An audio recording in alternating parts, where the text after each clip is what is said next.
Ano po ba itong ramp pump? Ang ramp pump ay isang uri po ng water pump na hindi gumagamit ng electricity, hindi gumagamit ng fuel. Ito po ay pure water powered, pero kailangan po niya ang free flowing water. Ibig sabihin free flowing water, as in libre, hindi binabayaran, no? Hindi po pwede rito ang borehole, hindi din pwede rito ang deep well or shallow well or mga balon. Hindi po siya applicable dito. So sa mga nagtatanong kung nagagamit po ba ito sa mga hukay o kaya sa mga tagsok or mga tamburong, whatever, hindi po siya pwede, okay? So I hope malinaw ha. Ano po ang nagagawa ng isang ramp pump?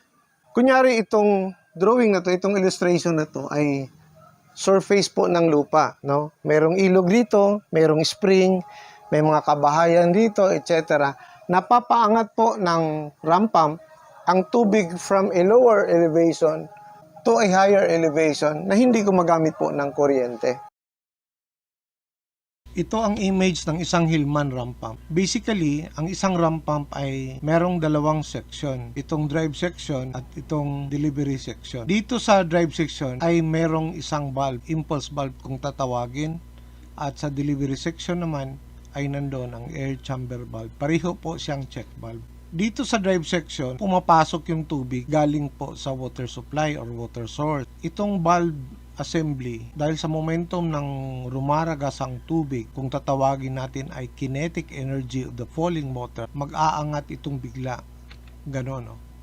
Okay? Ganon po. So pag nakaakyat siya doon ng bigla, nagkikreate po siya ng water hammer effect. Yung ibang tubig pumapasok rito, at itong pangalawang valve ay nabubukas. Ayan, ganyan siya. Pumapasok yung tubig rito at yung hangin na nako-compress dito sa loob ng air chamber, tumutulak ng tubig papalabas rito. Okay?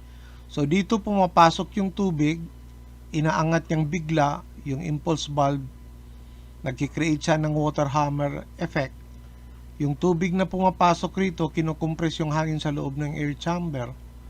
Tapos magre-rebound yung hangin, natutulak niya yung tubig, papalabas.